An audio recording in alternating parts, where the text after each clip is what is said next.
Welcome, low ego action heroes. I'm Debbie Levitt from Delta CX. You can learn all about us at customercentricity.com. Still building the site, but pretty happy with it so far. We do project training and consulting. And welcome to our every other Friday show, Practicing Critical Thinking. This is where you have sent stuff into me at deltacx.com/links. Yes, I just learned the site was down. It's back up now. Thank you to Elena for reporting that. Didn't even know. And send stuff in, and every other week we take a look at stuff. Hello, Haulino. Um, this week we only have three things, but two of them are really long because they're Chat GPT things. So once again, we will be diving into the strange world of Chat GPT. But as always, I want to thank the people who are donating to the channel through YouTube. Just click that join button, and people are helping me out, keeping me in streaming software and chocolate chips. Looks like this is about a month old, so I've got to update it. But thanks to everybody who's past, present, or future member. Not a lot of perks, just my gratitude. But thank you for helping out there. So, okay, let's take a look at what we've got. And these are going to be some long discussions about Chat GPT for the most part. So put on your Chat GPT hats. All right. Press this button. Let's see. There we go. All right. We've got me, the optional tip jar, the chat room, and my screen in private browser mode. So this is, hey, Paul, I saw ChatGPT and jumped on after seeing the new.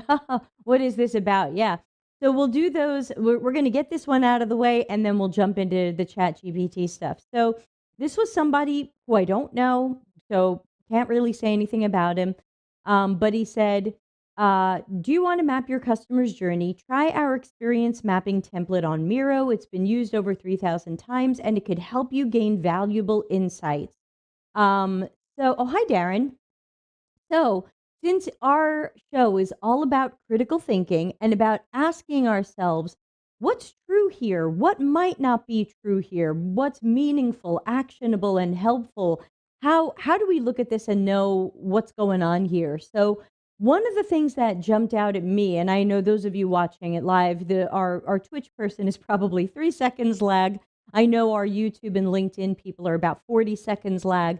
But this is audience participation. Tell me what you notice when I bring these things up. Just type it in the chat. The one thing that I noticed here that I thought was a little strange was him saying that this template will help you gain valuable insights. And I think we have to remember that a template is a template. And there are dozens of customer journey map templates out there. And in fact, I don't know if any of you joined, but I did a live webinar, an interactive webinar yesterday with UX Brescia, hashtag not sponsored, and not sponsored. And we talked about actionable customer journey maps, and we talked about crappy customer journey maps. Paulino says, I'm not a big fan of templates, to be honest. Me either. And we have to remember that the bulk of the work and the real insights and the real action here is not based on what template you used. For customer journey maps, a customer journey map is an artifact of research, preferably qualitative research, preferably observational research. Darren says the number of times something has been used isn't a reliable metric. That's right. This is not better or worse because it's been used 3,000 times. That doesn't make it good or bad. So Darren's right. That is a vanity metric that isn't necessarily a reflection of quality. It just means it's on the Miroverse and people can use it. Malika says, pouring the tea, getting drinks and snacks ready. Good to see you.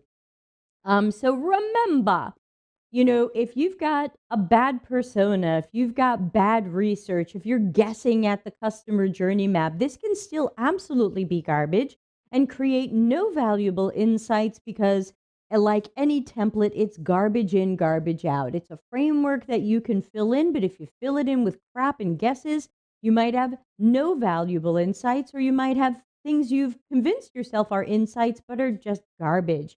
Darren says templating oversimplifies. and dilutes the perception of whether or not expertise is needed. Yeah.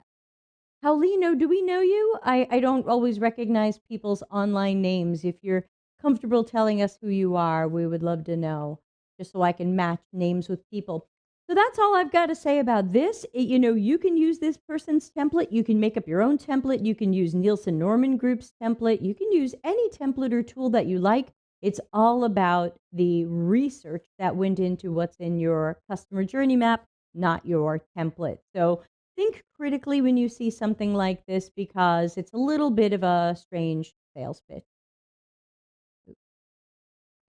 Carol, a product designer at Meld. Oh, neat. Live stream software. Sorry, I'm on Windows. I'm using vMix, but cool, interesting. If people are into live stream software, take a look at Meld. I haven't tried it because I'm happily on Windows. I found this channel looking for more about UX research. Cool. We've also got Slack and Discord communities, which are free to join. Just go to deltacx.com/links. Admittedly, our Discord community is really quiet. We have almost 400 people there, and I swear they're all lurkers. Our Slack community is much more active. I wish the Discord were more active, but it seems to be our lurkers. You're in the Discord too. Okay, thanks. And Darren is Darren. Thank you, Darren, for not having a mysterious. You came here at one point with a mysterious name, so we had to change it back. So now let's talk about our ChatGPT thing. And as you can see from if you can see my browser tabs, and I think some people can't, we've got the two LinkedIn posts from Adam Fard, who is someone I don't know. Oh, thank you, Aulino. Thank you, Carol.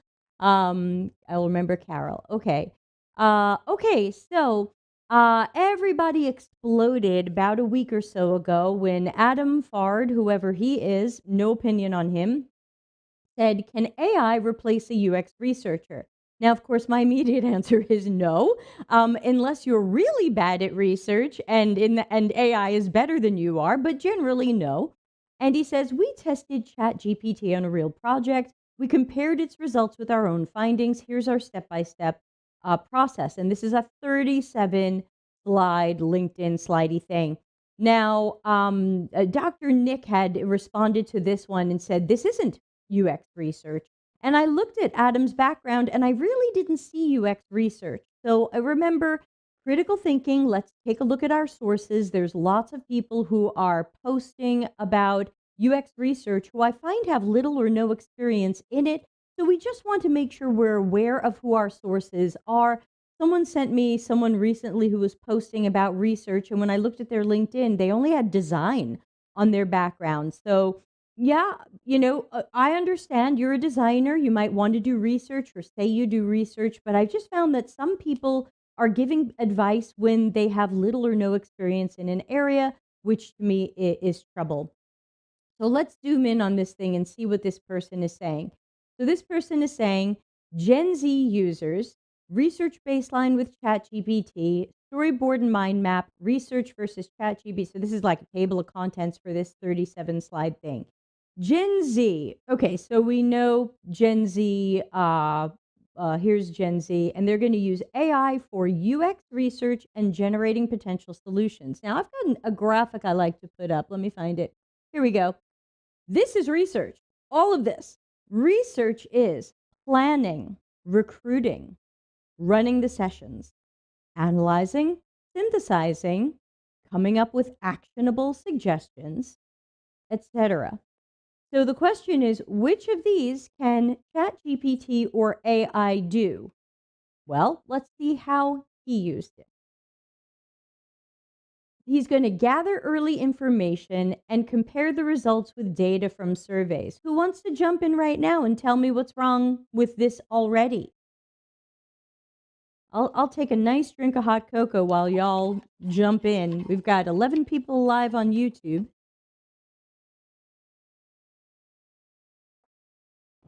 Ah, homemade cocoa.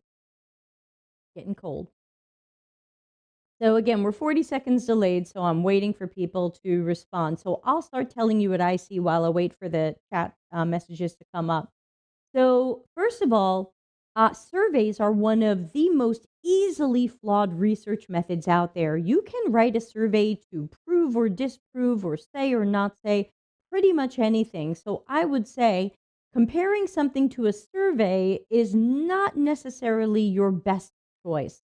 Yeah, Paul Hugo Chukwu says we hate surveys. Yeah, Darren says same thing. Flawed analytical base. Starting data with surveys is not reliable. That's right. And if you do start with a survey, please use it to help inform you about what you don't know, about what is missing, about what we still don't understand.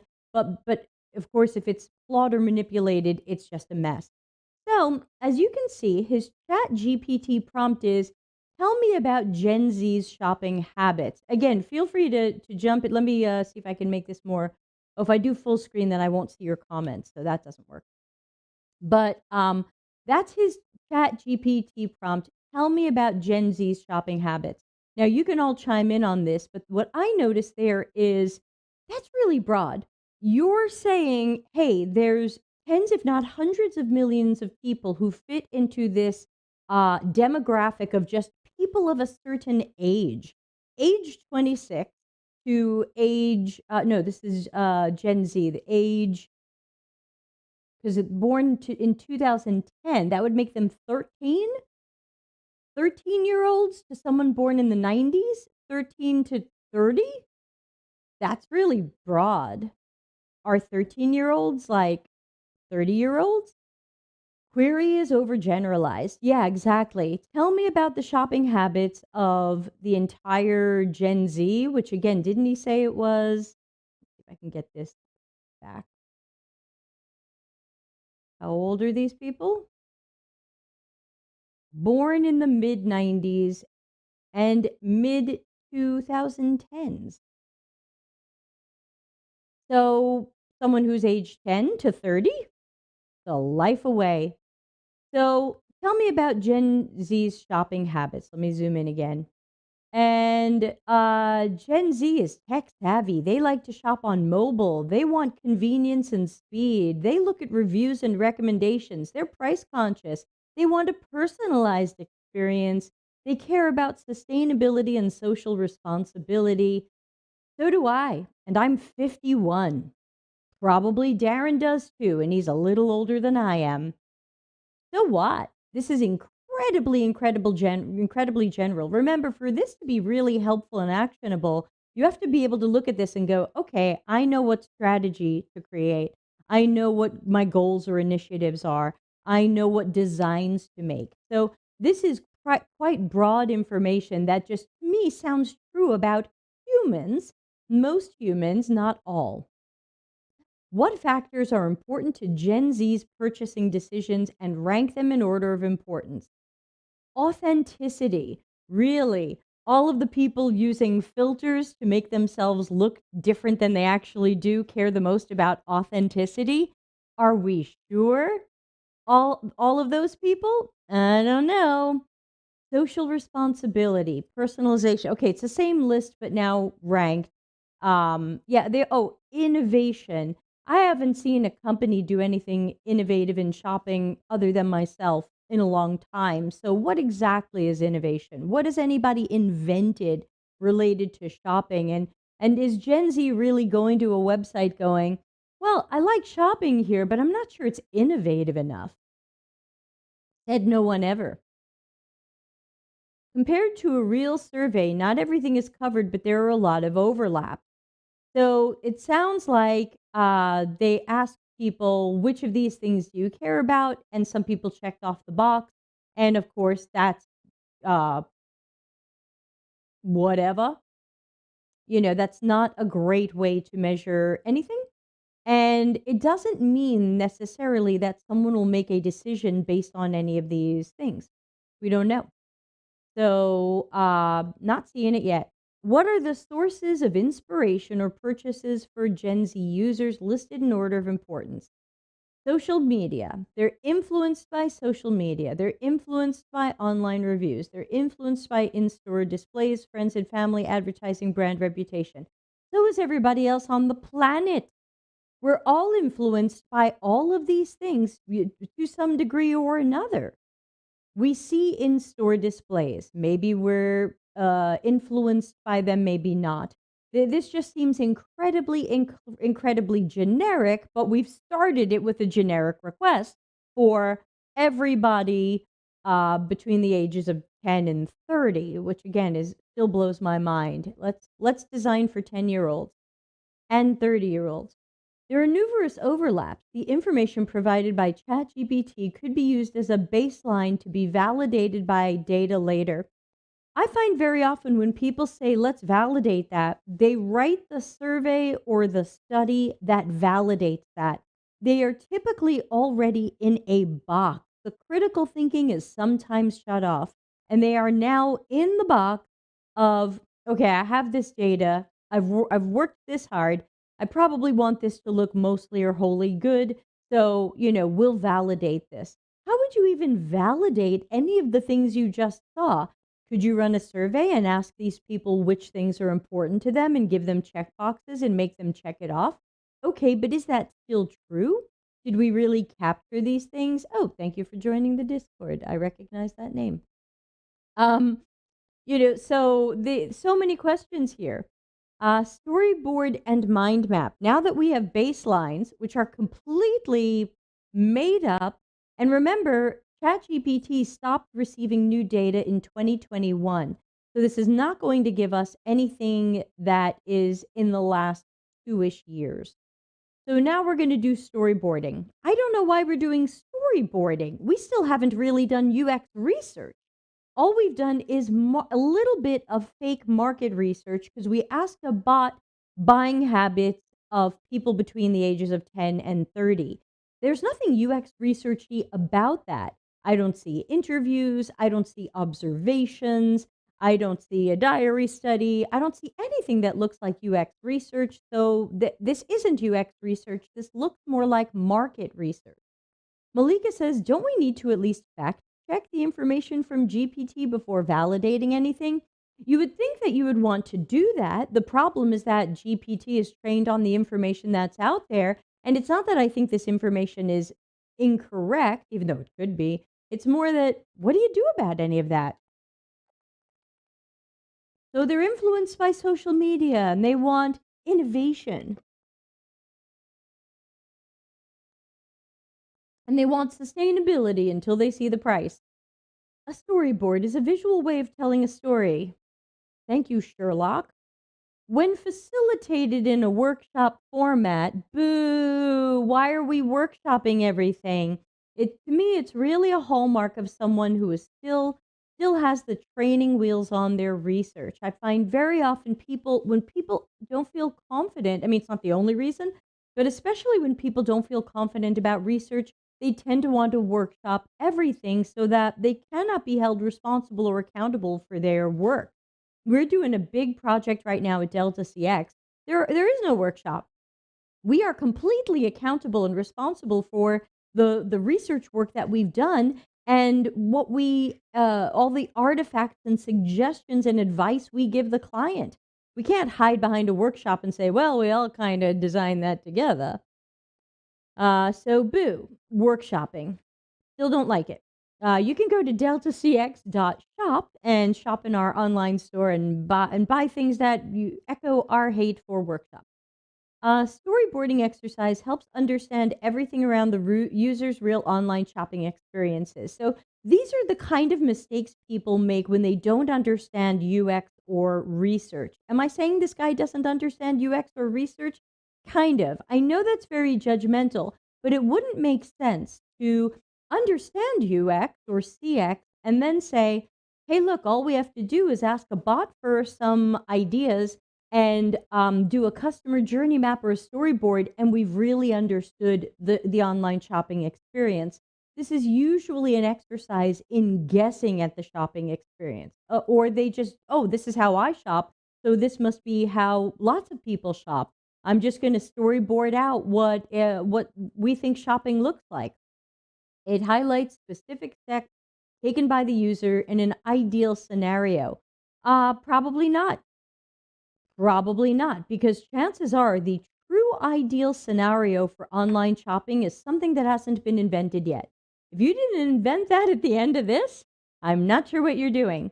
And I don't know where you got this information because again, whether this storyboard looks like a very loose and way too small customer journey map, and I would still say, where'd you get that information? Because these are supposed to be artifacts of research, not artifacts of guesses. Here's some uncovered insights. You can't call it an insight if you made it up, or at least you shouldn't. You should call it an assumption. You should call it a guess. It would be a hypothesis, but it's not a hypothesis because hypothesis is step three of the scientific method, and you didn't do step one or step two. So this is just rushing into a hypothesis. Gen Zers, in contrast to other generations, have a higher level of risk aversion. Where'd you get that from? Did ChatGPT tell you that?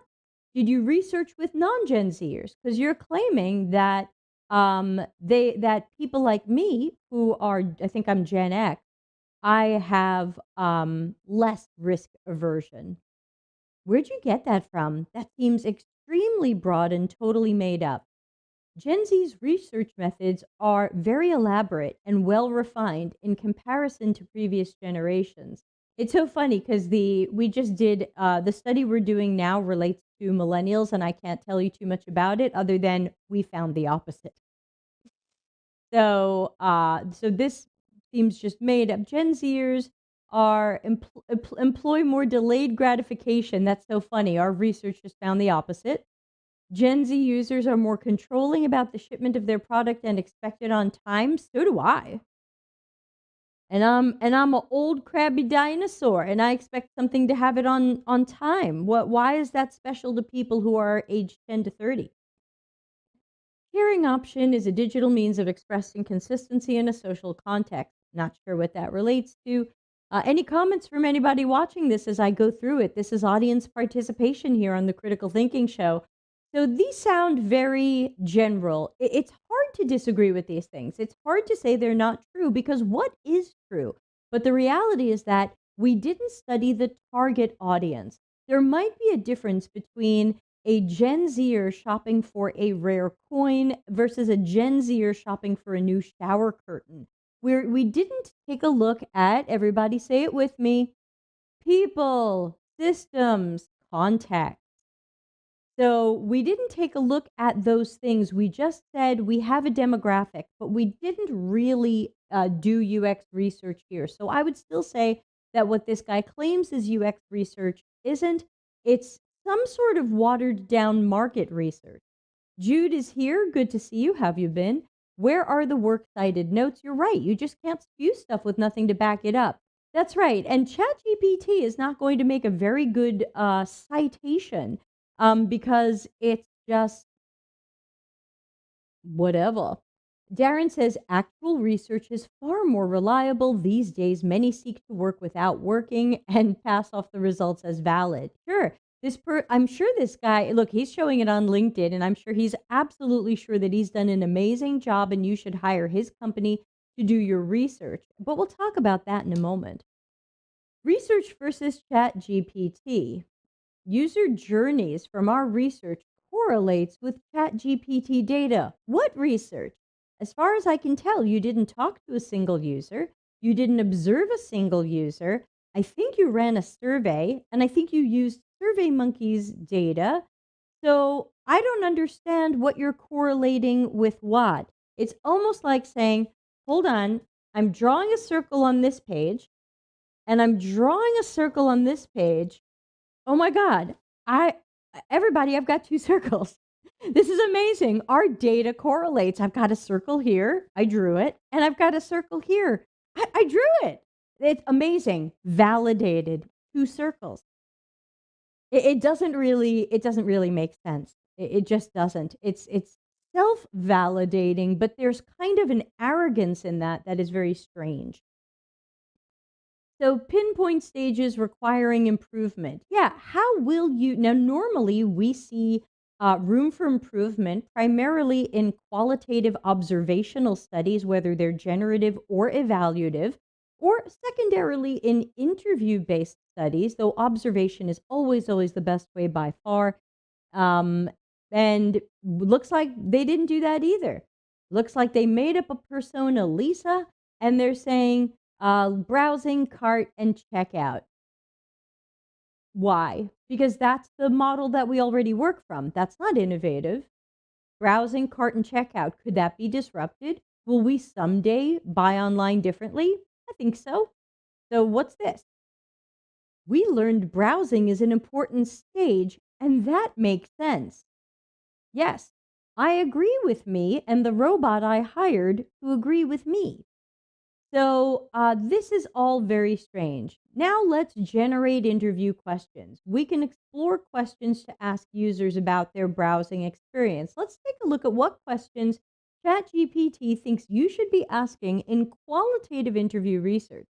LinkedIn user, I think he's touching on things that deal with virtue like patience. Patience or the lack thereof can't be quantified. People of all ages can be patient or not, though the Gen Zs he's speaking of are more prone to a patience since they're immature, but this is not a norm. Well, the problem is he started out by saying he's talking about people that seem to be ages 10 to 30. Those are very different life stages. And we can't just say, oh, people who are X are more impatient than people who are X.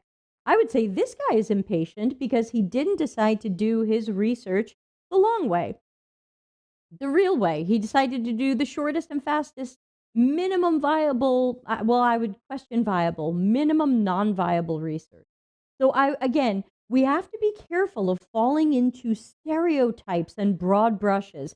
We don't want to say people of a certain age are all this, or people of a certain age tend to be this, any more than we want to say people who are black tend to be this, or people who are Christian tend to do this.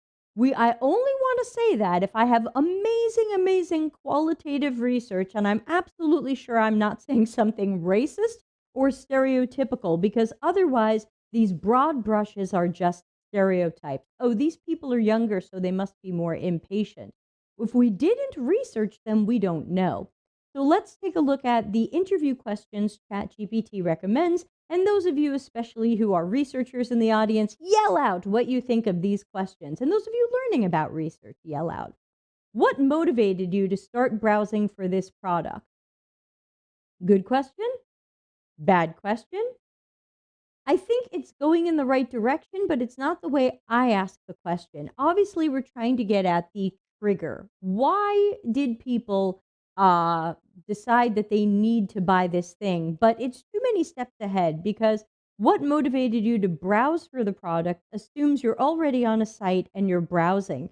We know from qualitative, especially observational studies, that there's a whole bunch of things that happen before they are browsing, and capturing that can really help us understand a task or journey better and come up with something that's a great problem solver. Ugo Chukwu says, you're correct. We can begin prejudiced rather than factual. Very easy to do. So remember, the real start of the customer task or journey here is, how did you know you needed a thing? What happened that you needed a thing? Then what did you do? Because maybe the first thing that happened wasn't, I went to this website and I started browsing. Maybe it was, I knew I needed this thing and I know Darren's got one. So I called up Darren and I said, can you tell me about this thing? I'm thinking of buying one. Darren and I do stuff like that from time to time.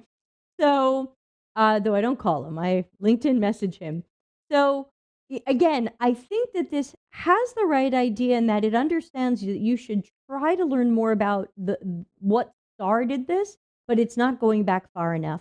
And you're going to end up in the box of what I call the ecosystem, where we're not looking at the trigger that started the task.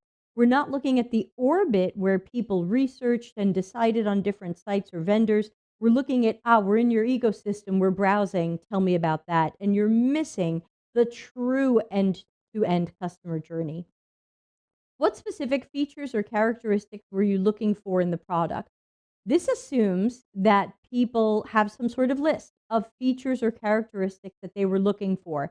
Again, the intention of the question makes sense, but I wouldn't ask it to someone that way. I would probably also want to know how they decided. How did they decide what criteria they were looking for? Because remember, features is a little bit of an inside baseball term. We say this at our tech jobs, but not a lot of people walk around going, I really like this system's features. It's a little bit of an inside term that we tend to assume other people know or use, and they usually don't if they don't work in tech. How did you first discover the website where you made the purchase? We wouldn't have to ask that if we were doing observational research. We would watch the task and we would know.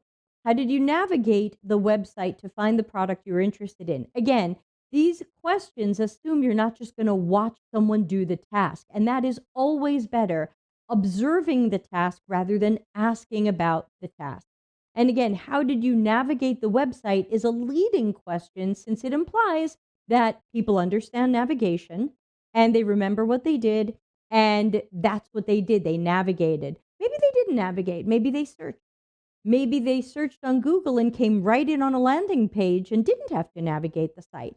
So by asking, how did you navigate the site? That's a leading question that assumes that something happened that might not have. Karin is here and says, what trigger gives us? I want to know more about that. Why do we need to know what triggered the action? We need to know what triggered the action because it is the true start of the end to end customer journey or task or workflow. So, what is let's think about something. If we think about online shopping, what is the real start of that process? The real start of the process isn't I started browsing the site for the product. The real start of the process is I need to get a thing. Let's take, for example, today I ordered some more of my own book because I'm running out of my stash of the ones that I sign and send out to people. So I realized I didn't have enough of a thing. And then I said, oh, I better order more of that thing. So I went over to my computer and now I know where I order this from. So I didn't have to search and compare different vendors. I knew I needed to go to first the Amazon author site, which is called KDP, and I had to prompt it to put some author copies into my shopping cart.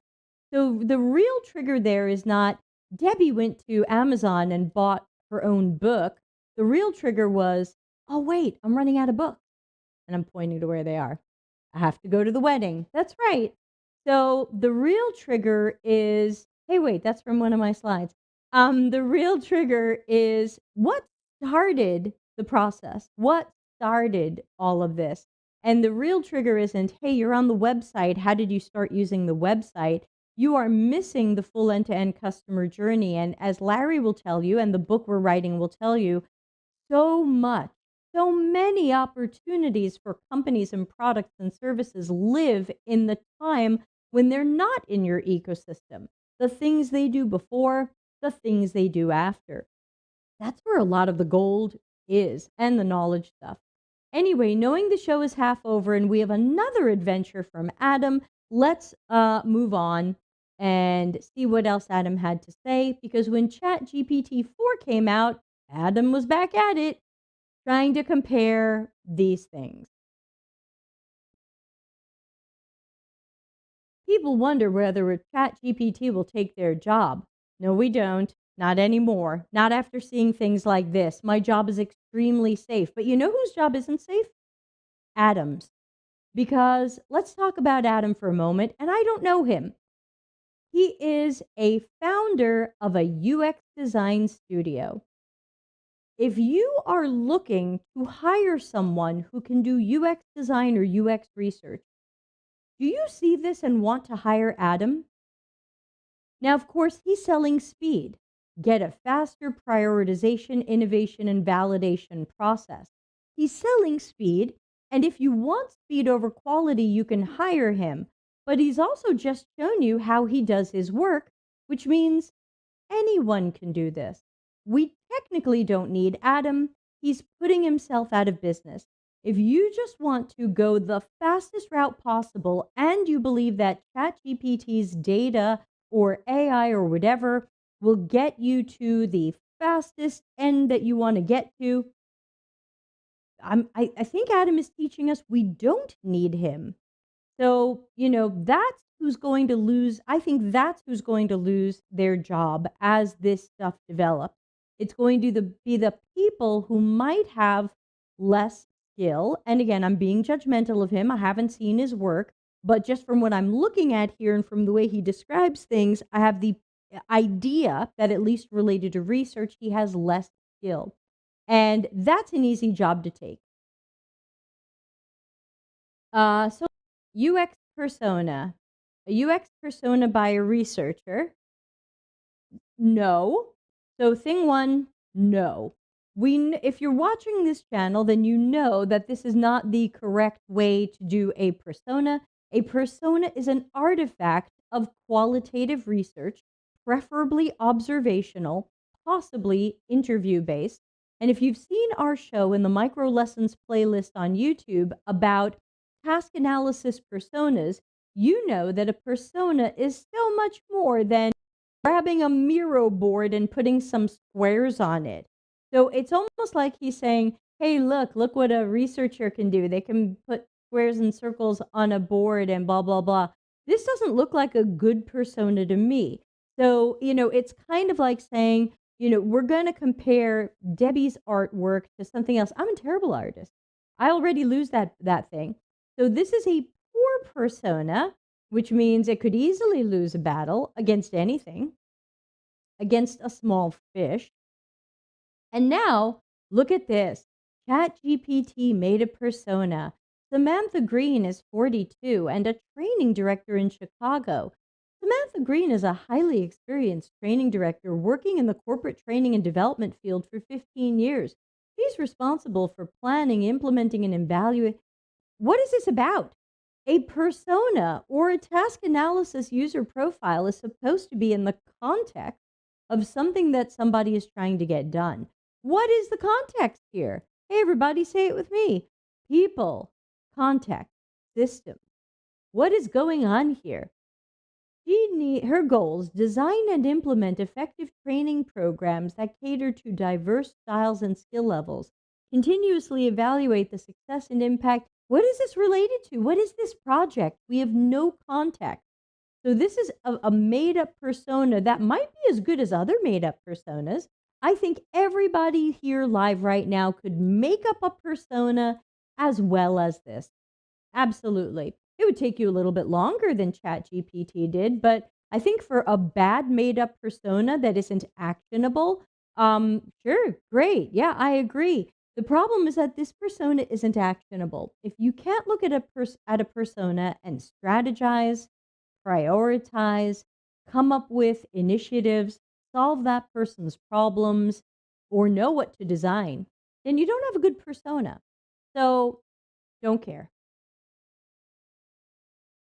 Prompt: what's the day in the life of Samantha? What are the main challenges Samantha encounters on their way to work? So I think, the problem is that all of this is just made up and imagined. And where are we getting this information from? Remember that most companies have target audiences that are more, what's the word I'm looking for? More focused than just, is this a woman? Are they 42? Do they drive a minivan? Do they have 2.7 kids? Do they like to eat out? Are they kind? What's their Myers-Briggs? This doesn't make sense. So, like, these are things that are unlikely to help a company. You could give this report to one of Adam's clients, and the question is, what do they then go and do?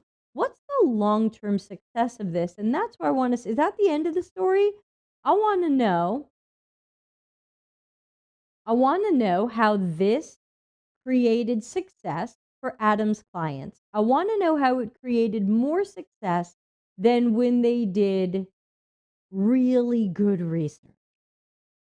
Paulino Carol says the source of information is my biggest concern. It doesn't make things up like that came from a work real person did.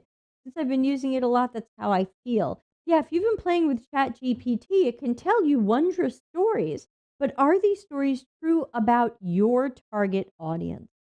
I've done studies and we always end up with typologies or personas that have nothing to do with age, nothing to do with where people live. It's typically about their role, their needs, their tasks, their goals. That's typically how we break up those personas or typologies or user roles.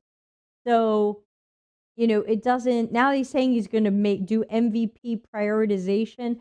I would love to see how all of this stuff ends up for his clients because we've had clients who have gotten I've had multiple clients who have had consultants or marketing agencies or market research firms give them reports. And I've watched these clients do nothing after spending a lot of money to get these reports. And sometimes those companies did surveys, interviews, whatever they did. And these companies found the information non-actionable. I saw one company had a very expensive report from a consulting company where the ultimate advice was do more design sprints because popular companies like Airbnb are using them.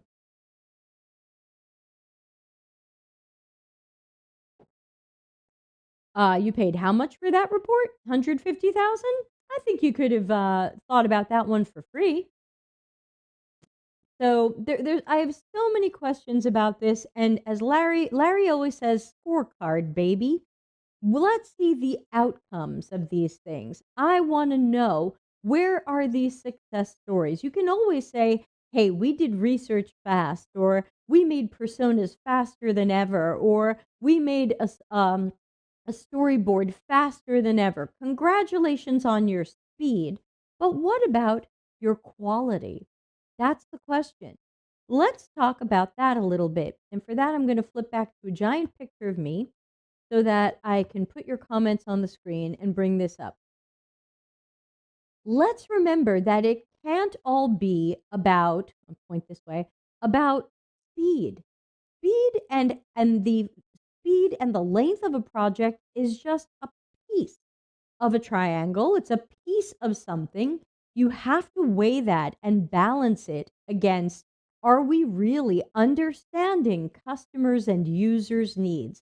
Do we know their tasks end to end for real, not for made up?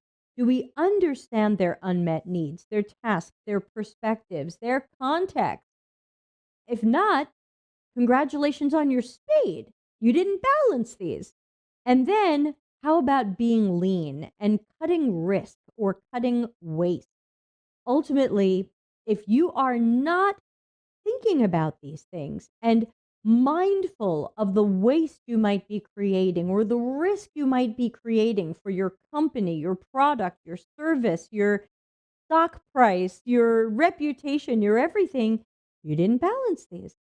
You can't just say faster, faster, faster. You have to make sure that you are balancing going at a certain speed or project of a certain length with making sure you've taken your customers, end users, partners, resellers, whoever they are, into consideration and making sure you give a poop about saving your company from making mistakes. Because if we go fast, fast, fast, but we make a whole bunch of mistakes, congratulations on how fast you are. You drove straight into the brick wall. So that's what I would like to say about that. Since I happen to have that new graphic handy. Hey, first time, everybody. New graphic from chapter 18 from my new book, Customers Know You Suck. Delta CX Efficiency, page 206. If you have a paper book. Otherwise, just search for it in if you have Kindle or the other one.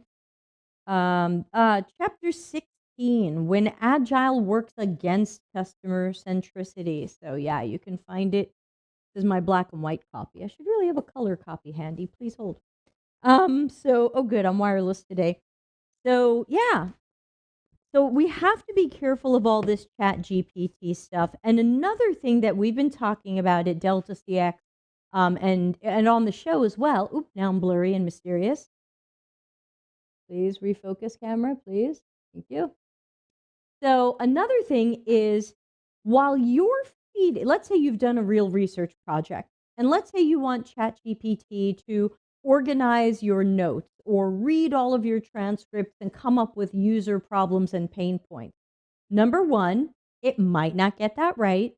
Number two, are you feeding it data that now it will learn from and use? Well, wait a minute. Did your consent form say you were going to do that? Was that okay by the people who were part of your study? Is it okay to feed what they said into this system, maybe with their name on it? Are we training the model with what people said, and are you breaching confidentiality by putting this stuff into these public systems? So we have to ask ourselves even some ethical questions about feeding UX research stuff into Chat GPT. These are still unknowns or unanswered questions, but I would say assume that this data is not necessarily kept private. What would happen if the Chat GPT universe is ever hacked? Well, why hack it? You could just ask it a question and get all the data. So we have to be thinking about some of these things, especially related to research.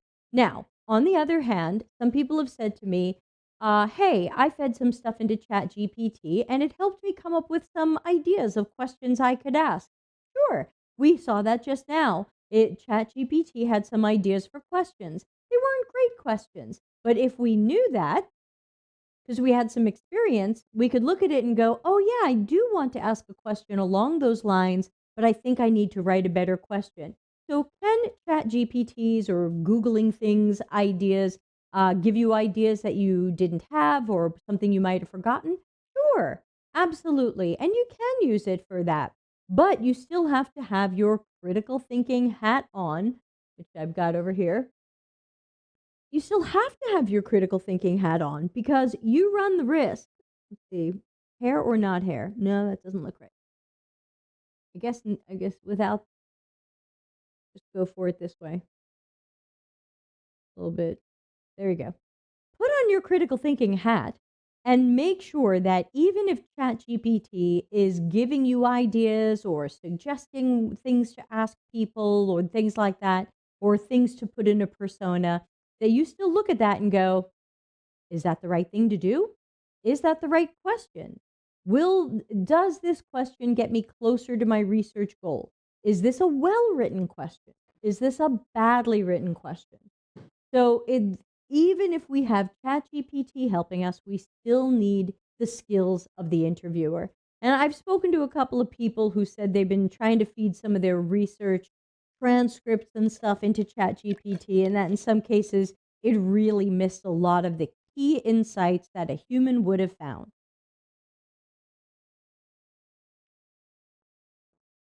And I saw an interesting article where someone said ChatGPT will almost always give you an answer, but you don't know if it's a good answer. And read an article where someone had an Excel spreadsheet and they wanted ChatGPT to take all the data in the first column, which were like quotes from people in a research study, and in the next Excel column, sum them up to like 3 words, 4 words. Take these quotes. What's a few keywords in this quote? And they said they got a lot of garbagey answers.